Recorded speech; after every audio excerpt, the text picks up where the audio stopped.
बिस्मिल्लाहिर्रहमानिर्रहीम, अस्सलाम वालेकुम। मैं हूं ईसा नकवी। इस वीडियो में मैं बात करूंगा एक इंतहाई अहम डेवलपमेंट के हवाले से। पाकिस्तान को बरतानिया ने हाई रिस्क कंट्रीज़ की फहरिस्त में शामिल कर लिया है। ये पाकिस्तान को पाकिस्तान की करप्ट अशराफिया की तरफ से दिया गया तोहफ़ा है। इसमें सिर्फ सियासतदान शामिल नहीं हैं, इसमें बिज़नेस टाइकॉन्स शामिल हैं, मीडिया मालकान शामिल हैं और पाकिस्तान आर्मी से वाबस्ता लोग भी शामिल हैं। और इस करप्ट अशराफिया का ये तोहफ़ा है कि पाकिस्तान को बरतानिया ने हाई रिस्क कंट्रीज़ की फहरिस्त में, स्टेट्स की लिस्ट में शामिल कर दिया है कि जिनके एंटी मनी लॉन्ड्रिंग और एंटी टेररिस्ट फाइनेंसिंग के हवाले से कंट्रोल्स वीक हैं। तफसील मैं आपको बताऊंगा कि इस फैसले की बुनियाद लंदन में बैठे हुए पाकिस्तानियों की किन हरकतों को बनाया गया है, पाकिस्तान के दफ्तर ख़ारजा ने इसके हवाले से क्या रद्द-ए-अमल दिया और जब आप इस रिपोर्ट को देखते हैं कि पाकिस्तान को किन ममालिक के इस सफ़ में खड़ा किया गया है, कौन से वो मज़ीद 20 ममालिक हैं जिसको इस फहरिस्त में डाला गया है, तो पाकिस्तानियों का शर्म से सर जो है वो झुक जाता है कि किस किस्म की हरकतें पाकिस्तान की करप्ट अशराफिया करती है और उसका खमियाजा 22 करोड़ पाकिस्तानियों को इस शर्मनाक फैसले की सूरत में भुगतना पड़ता है। पाकिस्तान के दफ्तर ख़ारजा ने इस पर क्या रद्द-ए-अमल दिया और इसकी इंटरनेशनल इम्प्लीकेशंस क्या होंगी इस डिसीजन की, इसके हवाले से मैं आपको तफसील बताऊँगा। ये तफसील जो है वो ज़ाहिर है कि मुख्तलिफ ख़बर साइदारों ने छापी है, लेकिन कुछ ऐसी तफसीलात हैं जिनको वो ओमिट कर गए हैं। फिर पाकिस्तान के जो जियो टेलीविज़न है उससे वाबस्ता सहाफ़ी मुर्तज़ा अली शाह, उन्होंने भी एक रिपोर्ट इसके हवाले से किया है लंदन से। मैं क्विकली गो थ्रू करूँगा उस रिपोर्ट से, फिर मैं आपको बताऊँगा कि इससे जो जुड़ी हुई तफसीलात हैं वो किस तरीके से पाकिस्तान के लिए शर्मनाक हैं। रिपोर्ट है जी लंदन से। The UK government has added Pakistan to the list of 21 undesirable high-risk countries with unsatisfactory money laundering and terrorist financing controls के पाकिस्तान को उन 21 रियासतों की फहरिस्त में शामिल कर दिया गया है जिसको बरतानवी हुकूमत समझती है कि ये हाई रिस्क स्टेट्स हैं, इनके मनी लॉन्ड्रिंग के हवाले से और दहशत गर्दों की माली मुआवनत के हवाले से इकदामात नाकाफ़ी हैं, अनसेटिस्फैक्ट्री हैं। The list of 21 countries released by the UK government replicates the list of countries named by the financial action task force as high risk और अंडर इंक्रीज्ड मॉनिटरिंग के फाइनेंशियल एक्शन टास्क फोर्स की फहरिस्त में भी जिन ममालिक के हवाले से तस्करा है, तकरीबन उन ममालिक के नाम जो हैं वो इस फहरिस्त में शामिल हैं। जब आप फुल लिस्ट को देखते हैं तो पाकिस्तान जो है वो 15वें नंबर पर पाकिस्तान को रैंक किया गया है उन 21 ममालिक की फहरिस्त में। और अल्फ़ाबेटिकल ऑर्डर में मैं क्विकली गो थ्रू करूँगा उन नामों से कि कौन से ममालिक हैं जिनकी फहरिस्त में पाकिस्तान को खड़ा किया गया और फिर मैं आपको बताऊँगा कि वो पाकिस्तान की करप्ट एलीट, उसकी कौन सी हरकतें हैं स्पेसिफिकली जिनको बुनियाद बनाया गया है इस डिसीजन की। जो लिस्ट है उसमें Albania, Barbados, Botswana, Burkina Faso, Cambodia, Cayman Islands, Democratic People's Republic of Korea यानी कि North Korea, Ghana, Iran, Jamaica, Mauritius, Morocco, Myanmar, Nicaragua, Pakistan, Panama, Senegal, Syria, Uganda, Yemen और जिम्बाब्वे शामिल हैं। इनमें से बेशतर ममालिक वो हैं जो कि या तो जंगी सूरत हाल का शिकार हैं, जहाँ पर लॉ एंड ऑर्डर जो है वो बिल्कुल एग्जिस्ट नहीं करता। उन ममालिक की फहरिस्त में पाकिस्तान को हाई रिस्क कंट्रीज़ की फहरिस्त में डाला गया। और ये मैं बता सकता हूँ आपको कि ये गुज़श्ता 2 साल से ज़्यादा की कहानी है, ये कई दिहाइयों की कहानी है कि पाकिस्तान की करप्ट अशराफिया बरतानिया में क्या करती रही और जितनी टैक्स हेवन्स हैं वहाँ पर पाकिस्तान से चोरी किया हुआ काला धन ले जाकर किस तरीके से सफ़ेद किया जाता है। इसमें जो according to the UK government the nations in this category pose a threat because of weak tax controls and lack of check and balance on terrorism financing and money laundering। जो weak tax controls हैं और फिर ये जो checks हैं उसकी बुनियाद के ऊपर ये सब कुछ किया गया है। The UK government's money laundering and terrorist financing amendment high risk countries regulation 2021 has come into force from March 26 2021 से इसको शामिल जो है वो इसको एनेक्ट किया गया है इस लिस्ट को। और इसमें एक बात अपने जहन में रखिएगा कि ये जो इसकी वजह है, इसकी वजह है ये कि ड्यू डिलिजेंस अपने कस्टमर्स को, अपने शहरियों को और इंटरनेशनली लोगों को ये फहरिस्त और इसमें शामिल करने का मतलब यह है कि भाई पाकिस्तान उन ममालिक में शामिल है जहाँ पर ये सब कुछ होता है, मनी लॉन्ड्रिंग है वहाँ पर काले धन को इस तरीके से सफ़ेद किया जाता है, वहाँ पर टैक्स इवेजन होती है, लोग टैक्स चोरी करते हैं, वहाँ से अपने मुल्क का पैसा चोरी करके दीगर ममालिक में ले जाकर क्या करते हैं। और जब आपको पता चलेगा उन तफसीलात का जो यहाँ पर बाकायदा इन राइटिंग लिखी गई हैं, वो मैं आपको बताता हूं कि जो इन दिसंबर 2020, और ये वो बेसिस है जिसकी बुनियाद पर ये फहरिस्त जो है वो जारी की गई है, ये कानून में अमेंडमेंट करके ये पास किया गया कि ये 21 ममालिक हैं, इनसे ज़रा बच के रहें। In December 2020 a British government report revealed that dirty money continues to flow unhindered from Pakistan into the UK and vice versa, कि 2020 की बरतानवी हुकूमत की एक रिपोर्ट जिसके मुताबिक डर्टी मनी, काला धन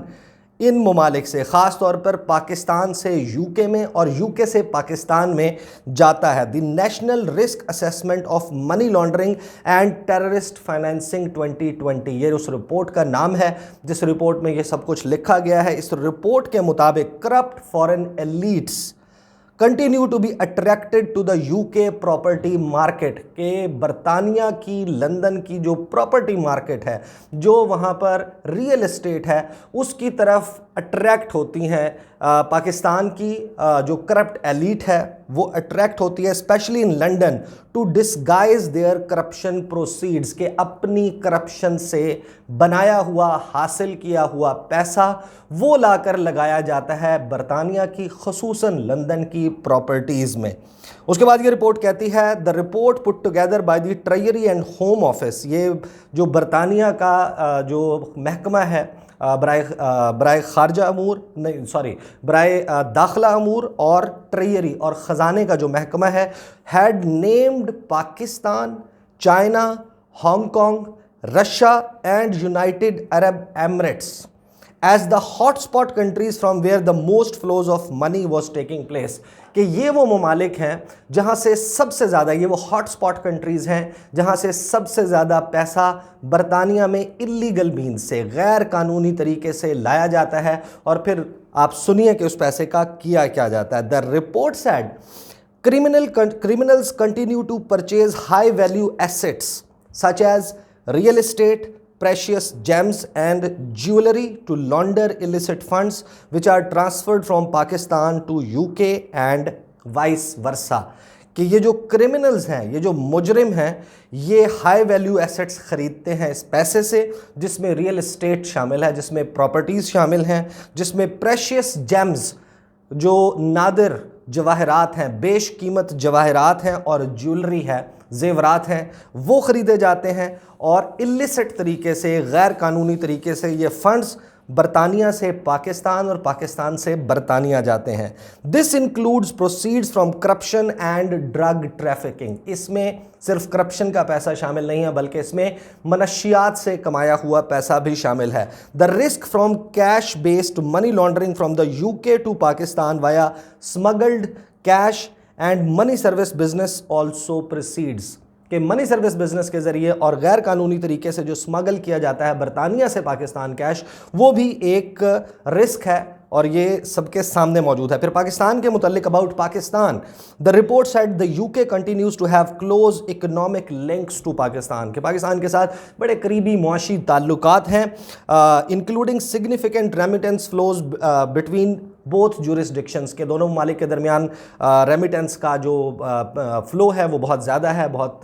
बड़ी तादाद में गैर मुल्क और ख़ास तौर पर बरतानिया में मुकीम पाकिस्तानी वो पैसे भेजते हैं, जिसका एस्टीमेट इन्होंने दिया है कि 2017 में तकरीबन 1.7 अरब डॉलर्स की खतीर रकम बरतानिया से पाकिस्तान फॉरेन रेमिटेंस की सूरत में भेजी गई। The report notes that these economic and cultural ties, कि ये जो बरतानिया और पाकिस्तान के दरमियान कल्चरल टाइज़ मौजूद हैं, हैं, डायस्पोरा मौजूद है और जो इकोनॉमिक टाइज मौजूद हैं, also enable and disguise illicit funds to be transferred between the UK and Pakistan. और इनकी ये जो टाइज मौजूद हैं उसकी वो एक फैक्टर है कि जिसकी वजह से ये आसानी से गैर कानूनी तरीके से ये पैसा ट्रांसफ़र कर दिया जाता है। हमें याद है कि एक पार्टी उसके हवाले से बड़ा मशहूर है कि वो किस तरीके से उसके पाकिस्तान में मौजूद जो उससे रिलेटेड पॉलिटिशियंस थे वो जाया करते थे और डिप्लोमेटिक बैग्स में और एक अपने सामान में किस तरीके से पैसा कराची से, सिंध से जाया करता था बरतानिया। इसमें वो भी जाहिर है कि शामिल है। ये कोई एक दिन की कहानी नहीं है या एक हफ्ते की कहानी नहीं है, ये एक बड़ी लंबी चौड़ी दास्तान है, कई दिहाइयों पर मुश्तमिल दास्तान है। और जाहिर है कि इसमें फिर आगे वो मेंशन करते हैं फाइनेंशियल एक्शन टास्क फोर्स का भी। पाकिस्तान का रद्द-ए-अमल मैं आपको बताता हूँ कि पाकिस्तान ने इसके ऊपर क्या रिएक्ट किया और यही रिएक्ट करना बनता था, क्योंकि इसमें एक तो जाहिर है कि एक तो हमें अपने गिरेबान में झांकने की ज़रूरत है कि हमारे पॉलिटिशियंस क्या कुछ करते रहे हैं। कहानियाँ सरे महल से शुरू होती हैं, मेफेयर अपार्टमेंट्स तक आती हैं, कहानियाँ जो हैं वो फिर एवन फील्ड्स अपार्टमेंट्स तक भी जाती हैं। कहानियाँ जो हैं वो फिर सिर्फ फहरिस्त जो है वो पॉलिटिशियंस तक महदूद नहीं है, उसमें पाकिस्तान के बिजनेस टाइकून्स शामिल हैं, आर्मी से रिलेटेड लोग शामिल हैं, उसमें जो है वो मीडिया में शामिल लोग भी शामिल हैं। तो फिर रिस्पांस क्या आया पाकिस्तान की तरफ से? In response to media queries on UK adding Pakistan to high risk countries list, the following is attributable to Mr. Zahid Hafiz Chaudhry, spokesperson of the Ministry of Foreign Affairs। अब पाकिस्तान की दफ्तर खारजा के तर्जुमान जाहिद हफीज़ चौधरी से मंसूब ये बयान है जो सामने आया है कि we have seen the money laundering and terrorist financing amendment high risk countries regulations 2021 regarding certain jurisdictions including Pakistan. के हमने देखी है ये रिपोर्ट जिसमें पाकिस्तान का नाम भी शामिल है दीगर ममालिक के साथ। The UK's assessment leading to the subject regulation is not based on facts. इसमें पाकिस्तान ने ऑफिशियली रिएक्ट किया कि जो बरतानिया है उसकी जो असेसमेंट है जिसके ज़रिए पाकिस्तान को इस फहरिस्त में शामिल किया गया है वो फैक्ट्स पर, हकीकत पर, हकाइक पर मबनी नहीं है। Pakistan has a robust anti money laundering counter financing of terrorism regime in place. Pakistan के कवानीन मौजूद हैं इन पर्टिकुलर ओवर लास्ट 2 ईयर्स। ख़ास तौर पर अब ये यहाँ पर मेंशन करना दफ्तर खारजा का वो जाहिर करता है कि जिम्मेदारी जो ली जा रही है वो गुज़श्ता 2 सालों की ली जा रही है कि ख़ास तौर पर गुज़श्ता 2 सालों में we have taken unprecedented measures. ऐसे इक़दामात उठाए गए हैं जिनकी माजी में मिसाल नहीं मिलती through a series of legislative, institutional and administrative actions in the domain of anti money laundering and countering financing of terrorism. आपको याद होगा कि साल 2020 में पाकिस्तान पीपल्स पार्टी, मुस्लिम लीग नवाज़ और अपोजिशन जमातें हैं वो फाइनेंशियल एक्शन टास्क फोर्स की तरफ से जो मुतालबात थे, जो प्लान ऑफ एक्शन था उसके तहत पाकिस्तान ने जो एंटी मनी लॉन्ड्रिंग और काउंटरिंग फाइनेंसिंग ऑफ टेररिज्म के हवाले से कवानीन पास करने थे, उस पर इन जमातों ने कितना वावेला मचाया था और हुकूमत और इनके दरमियान ठन गई थी बाकायदा। और वज़ीर-ए-आज़म इमरान खान का ये बयान मौजूद है कि ये चाहते हैं कि जो नैब लॉज हैं उसमें तरामीम की जाए, ये मेरे साथ बारगेन करना चाहते हैं। ये जो फाइनेंशियल एक्शन टास्क फोर्स के बिल हैं उनकी बारगेन के ज़रिए अपने लिए NRO चाहते हैं। और फिर वज़ीर-ए-आज़म ने इनकार कर दिया था, लेकिन फिर जो प्रेशर बना, जो मीडिया में डिबेट हुई कि ये तो पाकिस्तान का मसला है कि पाकिस्तान को इस फहरिस्त से ग्रे ममालिक की जो फहरिस्त है, ग्रे लिस्ट है फाइनेंशियल एक्शन टास्क फोर्स से, उससे निकालना है। फिर इन जमातों ने वोट दिया, लेकिन अब तो कवानीन बन चुके हैं। अब ये समझ नहीं आता कि पाकिस्तान को इस लिस्ट में क्यों डाला गया। खैर आगे जो है वो पाकिस्तान का रिएक्शन मैं आपको कंप्लीट करके फिर मैं इसके एक इंटरनेशनल एस्पेक्ट के ऊपर आ जाता हूँ। These actions which have also been reported to FATF and shared with the EU have been widely acknowledged by the international community. कि पाकिस्तान ने ये जो इक़दामात उठाए एंटी मनी लॉन्ड्रिंग के हवाले से, एंटी फाइनेंसिंग ऑफ टेररिज्म के हवाले से, ये फाइनेंशियल एक्शन टास्क फोर्स के सेक्रेटेरिएट में जमा करवाए गए और तकरीबन तमाम ममालिक ने उन 24 नुकात पर जिन पर पाकिस्तान 27 में से 24 नुकात पर जिन पर पाकिस्तान मुकम्मल अमल दरामद कर चुका है उसके ऊपर इत्मीनान का इजहार किया गया। और उसमें बरतानिया भी शामिल है कि पाकिस्तान के जो इक़दामात हैं उनके ऊपर इत्मीनान का इजहार किया गया। The near completion of Pakistan FATF action plan through 24 out of 27 action items is a testament to Pakistan commitment and tangible actions in AML and CFT domain. Anti money laundering और काउंटरिंग फाइनेंसिंग ऑफ टेररिज्म जो domain है उसमें पाकिस्तान के इकदामात सबके सामने हैं। We hope the UK would review its regulations in light of facts on grounds and avoid politically motivated and misplaced measures. के पाकिस्तान ने कहा है कि हमें उम्मीद है कि पाकिस्तान जो इकदामात कर रहा है उसके मुताबिक पाकिस्तान को निकाल दिया जाएगा। जाहिर है कि एक माजी की बात है और एक आज की बात है। पाकिस्तान के हवाले से इंटरनेशनल इस्टेब्लिशमेंट जिस किस्म के किरदार अदा कर रही है, गुज़श्ता 10 से 15 रोज़ बल्कि शायद 20 से 25 रोज़ में होने वाले वाक़यात को आप देख लें कि किस तरीके से वज़ीर-ए-आज़म इमरान खान को इन्वाइट नहीं किया गया। जो इंटरनेशनल एक समिट हो रहा है क्लाइमेट चेंज के हवाले से, अमरीका उसको होस्ट कर रहा है, जो बाइडन उसको होस्ट कर रहे हैं। पाकिस्तान को एक अहम मुल्क होने के बावजूद उसमें इनवाइट नहीं किया गया। बरतानिया ने पाकिस्तान को रेड लिस्ट में डाला कोरोना वायरस के हवाले से, और जो ट्रैवलर्स पाकिस्तान से आ रहे हैं उनके ऊपर रिस्ट्रिक्शंस लगाई गई। बावजूद इसके आपके सामने है कि भारत की क्या सूरत हाल है, दीगर ममालिक की क्या सूरत हाल है, और पाकिस्तान को उस फहरिस्त में डाल दिया जाता है। फिर फाइनेंशियल एक्शन टास्क फोर्स की एक लटकती तलवार है। पाकिस्तान का दौरा किया रूस के वज़ीर ख़ारजा सरगई लावरोफ ने। इधर से खबरें आना शुरू हुई कि रूस पाकिस्तान को असलहा देने जा रहा है काउंटरिंग टेररिज्म के लिए, जो यकीनन दोनों ममालिक को करीब लेके आएगा। पाकिस्तान ऑलरेडी चाइना के बहुत करीबी ममालिक में तसव्वुर होता है, बल्कि है भी पाकिस्तान, और इसके हवाले से फ़ौरन ही ये